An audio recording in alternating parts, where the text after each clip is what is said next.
Una semana después del fallo de la Corte Suprema a favor de la ley de medios, el enfrentamiento entre el gobierno y Clarín ingresó en un sendero con menos pirotecnia. El lunes, el holding de Ernestina Herrera de Noble sorprendió con la presentación de su plan para dividirse en 6 grupos distintos. Fue la respuesta a la adecuación de oficio y la etapa de tasación que impulsaba la Casa Rosada.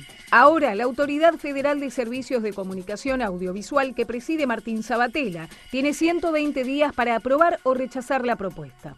Las diferencias de fondo persisten. El kirchnerismo busca que el multimedio desista de iniciar acciones judiciales en el futuro, pero desde Clarín anuncian que continuarán con su reclamo en los tribunales nacionales e internacionales. El fallo de la Corte provocó un estruendo y generó un hecho impensado. Desplazó el eje de la crítica por parte de los sectores más duros de la oposición. El más cuestionado dejó de ser el gobierno y pasó a ser Ricardo Lorenzetti, el presidente del máximo tribunal, que es señalado por haber votado en contra de las pretensiones del grupo. Lorenzetti es el blanco de los dardos de Elisa Carrió, que lo denuncia como autor de un pacto espurio con la Casa Rosada y reclama su juicio político. El lilismo acusa al jurista nacido en Rafaela de haberle canjeado a Carlos Zanini la ley de medios a cambio de la caja del Poder Judicial. Recuerdan una acordada de 2004 que establece que no puede haber reuniones de los jueces con una de las partes en conflicto sin que esté presente su contraparte. Sin embargo, Lorenzetti no está solo.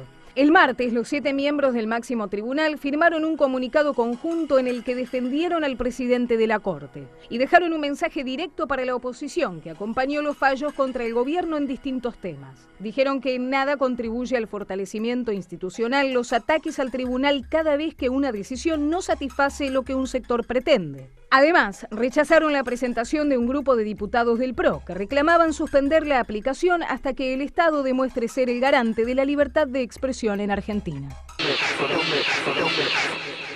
Miren, seguimos en Plan M. Ya estamos con Carlos Ares, que es director de los medios públicos de la ciudad, del gobierno de la ciudad de Buenos Aires. Bueno, periodista reconocido, fue director de La Maga, entre otras publicaciones, y con Hugo Pressman, que es actual conductor de, recuérdame el nombre del programa. Tren. Hemos cumplido 10 años ininterrumpidos con Gerardo Yamal en Radio Cooperativa. En Radio Cooperativa. Gracias, Hugo, por venir. Bueno, Carlos Ares. A ver, quiero discutir un poquito con ellos. Triunfo del gobierno en el tema de la ley de medios, jugada de Clarín para dividir en 6 empresas el grupo Clarín, pero desde la perspectiva de los periodistas, ¿qué se está discutiendo acá? Y hay una columna muy provocativa que publicó Carlos Ares en el diario Perfil, que se la voy a resumir porque es larga. Dice 2 párrafos: medios pelotudos, miramos la disputa de poder entre el gobierno y Clarín, periodistas y políticos se llenan la boca con la gente, la libertad de expresión, la república, la pluralidad de voces. Son en general muñequitos a cuerda, a cámara, a micrófono, a buen salario, a obediencia debida, pero aún así medios pelotudos miramos.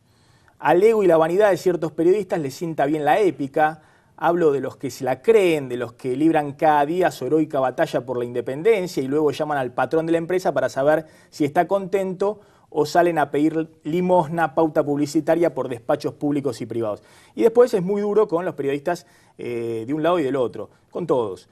Hablo de los que ocultan o callan datos que pueden afectar a los auspiciantes, a su sector partidario, a los candidatos o funcionarios amigos, entre comillas, y a la vez usan sus contactos con políticos o servicios de inteligencia para hacer operaciones contra los enemigos. Hablo de Página 12, de 678 y de la basura de programas similares, políticos o de espectáculos. Hablo de todos los que cobran guita pública para defender intereses privados, pero también de los que sirven a empresas periodísticas, también entre comillas, como el grupo Clarín, para lavar, extorsionar o atacar a los funcionarios públicos según convenga. Bueno, es el director... ¿Todavía no te echó Macri de los medios públicos de la ciudad? No. Además, Sí. si está en desacuerdo con esto, tiene mi renuncia a su disposición. Yo estoy trabajando en los medios públicos y creo que lo mejor que puedo hacer es demostrar lo que pienso con los medios públicos de la ciudad, y pueden ir a ver ahí, hablar con la gente que trabaja, a ver si, desde por lo menos desde que estoy yo, si han tenido... Trabajan con libertad, con independencia, y si alguna vez alguien les ha dicho que tienen que decir una cosa o lo otro, o si hay programas que puedan ser considerados pro gobierno de la ciudad o lo que sea. Me parece que esa es la mejor demostración. ¿Qué quisiste decir con este planteo? Lo que refleja ahí es el dolor que tengo como periodista después de mucho tiempo, cuando en los 30 años de democracia, hace poco me tocó escribir sobre los 30 años de periodismo en democracia, cómo nosotros, que en los años 90 éramos juzgados, digamos, no juzgados, calificados por la sociedad como uno de los periodistas, como uno de los lugares, uno de los colectivos en los que la sociedad podía creer y podía tenerle confianza, cómo nos fuimos degradando y entramos en guerras que no nos corresponden, porque en definitiva lo que hay acá, y me parece que esto es lo grave, es una guerra entre dos tipos, hablo de Mañeto y Kirchner, cuando en realidad son dos grupos de poder, que eran socios hasta hace nada. Eran socios, nunca nos explicaron por qué eran socios, nunca se explicó por qué Kirchner le aprobó Cablevisión y la fusión de Cablevisión y Multicanal. Nunca nos explicaron por qué se pelearon, nunca nos explicaron por qué después entraron en una guerra encarnizada, y los periodistas, lo que creo es que no debimos entrar en eso. Digamos, la ley de medios se justifica, había que debatirla, está aprobada, es constitucional, lo dijo la Corte, que se aplique. Me parece bien.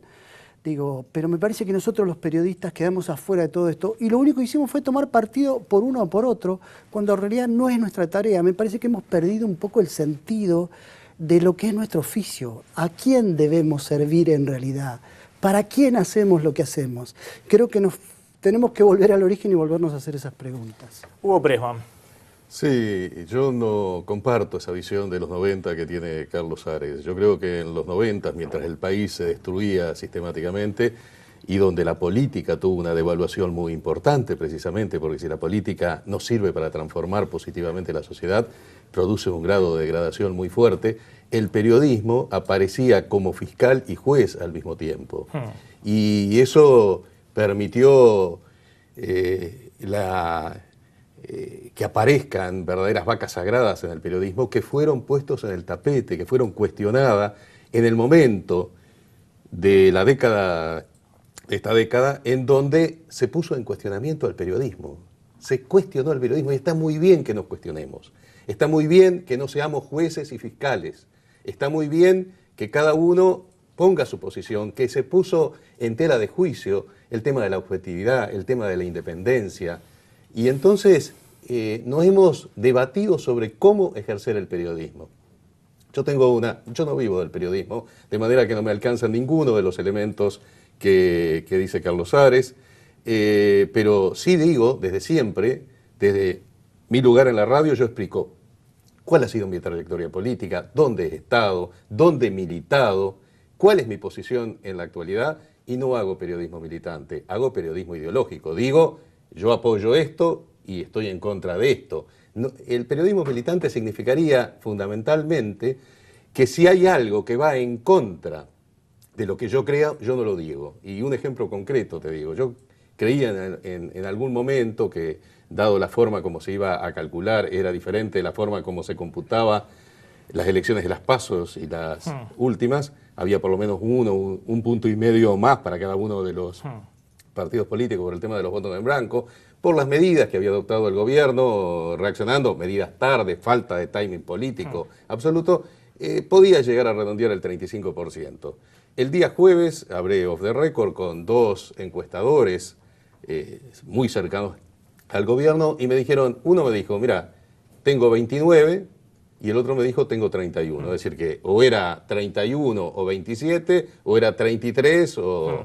Bueno, y lo dije en la radio. No es lo que yo les dije que estimaba del 35. Y la verdad que, si me preguntás, yo hubiera querido que el gobierno saque el 35.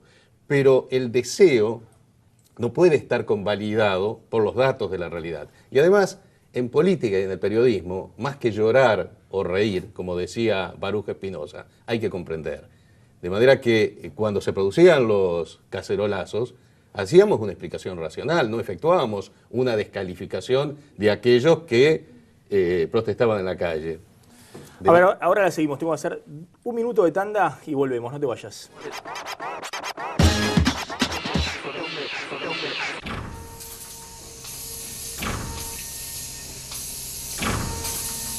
Sumi Industrial, Sociedad Anónima, una fortaleza en aceros.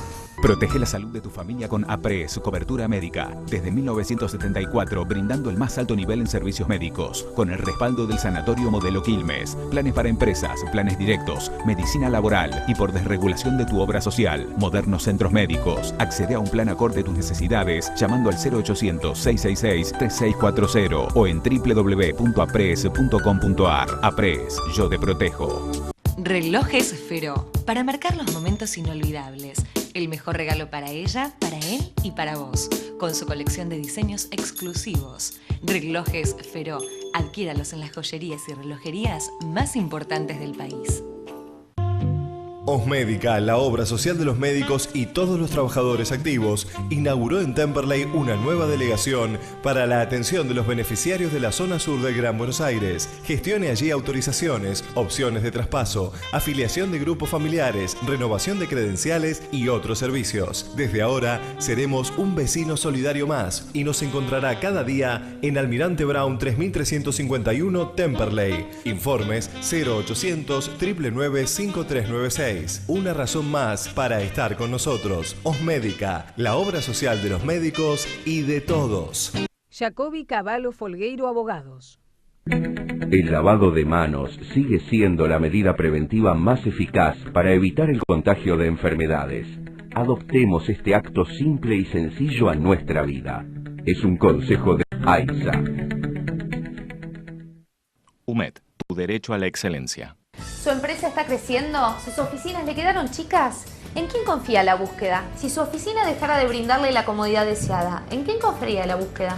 En Adrián Mercado, como dice el eslogan, el placer de operar con el que sabe. Y vos, hacé como ella, que confía en el mejor.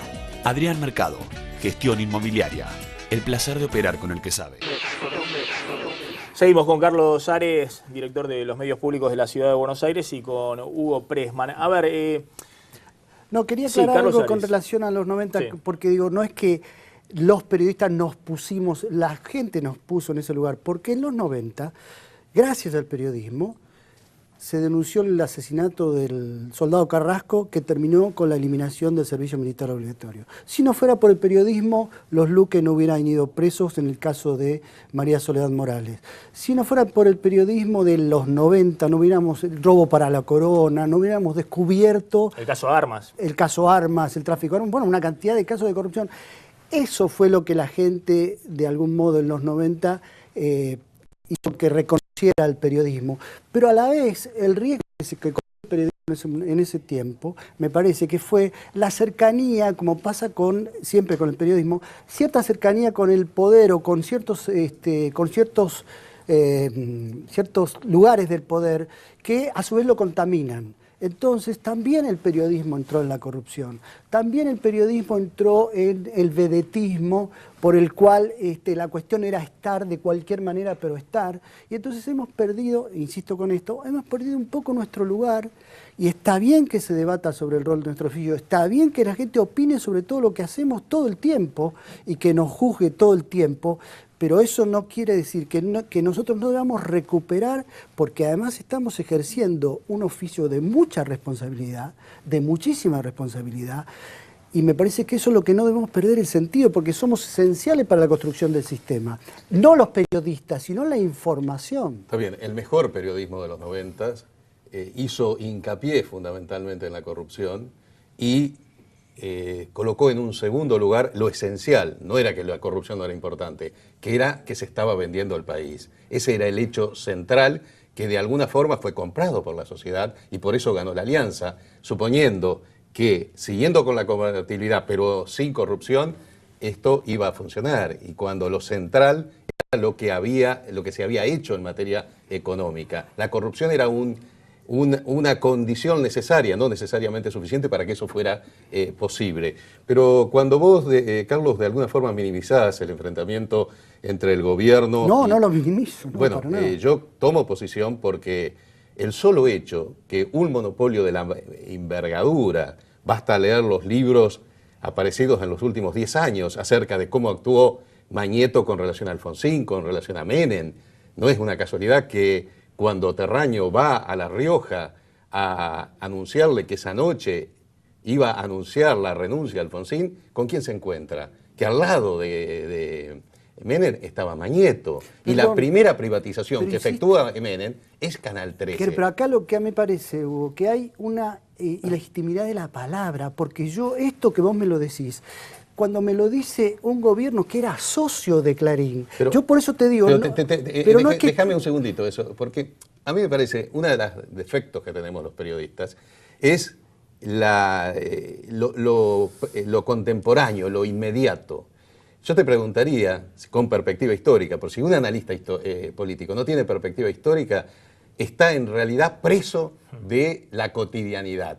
Te preguntaría, Mariano Moreno, en 1809 estuvo la representación de los asentados, en 1810 no pasó mucho tiempo, menos de un año, el plan secreto de operaciones de Moreno. Uno era el libre cambio, que era cuando tenía que acceder al poder. Pero las condiciones no eran las mismas. Bueno, a vos te dicen, por ejemplo, en la historia oficial, San Martín nunca se metió en cuestiones internas, hizo el primer golpe de Estado cuando renunció al primero. Vos me decís que esto justifica... No, lo que te quiero decir es que fueron socios, como fueron socios, Kirchner. San Martín no fue corrupto. Si tuviéramos un ratito de tiempo, le contestaría también a... Pero me parece... vamos a lo siguiente. En el caso de Kirchner y Mañeto, efectivamente fueron socios, como fue Menem socio con Mañeto, y de la misma forma que De la Rúa también tuvo un pacto con Mañeto. Ahora bien, cuando rompen, más allá de las cuestiones, en realidad estamos tratando de desmontar un monopolio poderosísimo. ¿Quiénes estamos tratando de desmontar? Bueno, yo creo... ¿El gobierno? No, yo creo que la sociedad, en la medida en que se achica un monopolio... ¿Y cuál es nuestro rol ahí? Nosotros los periodistas tenemos que participar de ese... ¿Y cómo? Yo no puedo ser prescindente, neutral y decir esto no me importa. No se trata de ser prescindente, se trata de informar con la mayor honestidad, con la mayor decencia. Pero además estamos partidos, yo no hago una cuestión de independencia. Bueno, pero ahí está la diferencia. Entonces haces una militancia que no me parece mal. La cuestión es la siguiente. Yo siempre he militado por mis posiciones ideológicas. Está bien, pero tomás porque yo no nací virgen al periodismo. Pero tomás partido desde una profesión que no tiene que tomar partido, sino que tiene que informar. Perdón, estoy sin tiempo. ¿Qué hablas de la objetividad? Les propongo lo siguiente, porque quiero una opinión y estoy sin tiempo. Para cerrar, la vamos a seguir, porque la verdad me parece muy interesante esta discusión. Me interesa una opinión de Julio Piumato, que en su momento apoyó la ley de medios. ¿Qué cree que está pasando? No, yo apoyo la ley de medios. Lo dije porque fui partícipe y lo dije en todos estos años que está y lo dije en este programa, te lo he dicho a vos, cuando se ha preguntado que se especulaba, que para mí es constitucional, que esto iba a terminar en la Corte y si la Corte respetaba la Constitución iba a declarar la constitucionalidad. Ahora también te digo que la ley de medios no se está aplicando de acuerdo al espíritu y a la letra de la ley. Se está aplicando como una herramienta del Estado para destruir un grupo. Entonces, las leyes tienen que establecerse para todos. Es decir, no se respeta ni el espíritu ni la letra de la ley en la aplicación. Y esto es lo que dice la Corte. Algunos dicen que no la Corte, sabe que este gobierno no respeta nada. Esto es lo que dice la Corte en la parte exhortativa. Habla de la independencia del AFCA, habla del tema de la pauta oficial, que ya lo dijo en el fallo de perfil, y habla, tercer punto, también de lo que debe ser el contexto de la ley. Lo que está clarito es que el gobierno no respeta la ley. Que la ley es constitucional, el fallo de la Corte, nadie lo puede sorprender. Usted que es abogado, sabe que todas esas consideraciones, primero todo, es el obiter dictum, no hace a la sentencia. Es correcto. Mirá, yo tuve la discusión de la ley, Hugo, y lo charlamos. Lo que está haciendo el gobierno, en el fallo, obviamente. En el fallo, el gobierno esté usando la ley facciosamente, no lo podés negar. Pero yo no lo podés negar. La libertad de expresión no es respetada por el gobierno. Tiene razón la Corte, pero no es lo que no forma parte del fallo. Eso. Eso es la exhortación. Bueno, está bien. Se llama un fallo exhortativo. Lo hizo con los jubilados y la Corte no lo respetó.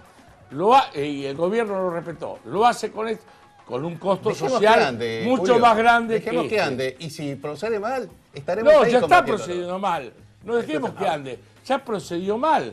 Porque la Corte no está aplicando, el gobierno no está aplicando la ley como se debe. Les agradezco. No está aplicando la ley Julio. como se debe. Y vos lo sabés, Hugo, porque sos un tipo inteligente y vos sabés que el gobierno está aplicando la ley facciosamente. Y esto no fue Julio, lo que discutimos en el estuvimos en Congreso. lugares juntos en donde vos opinabas distinto. No, de esta aplicación de la ley jamás. Bueno, de la ley gracias. sí, la defendí. Gracias. Pero no con la aplicación que se Gracias a los tres. Los voy a volver a convocar porque realmente es para darle mucho más tiempo. Y la verdad que me fue totalmente el programa. Tanda y volvemos.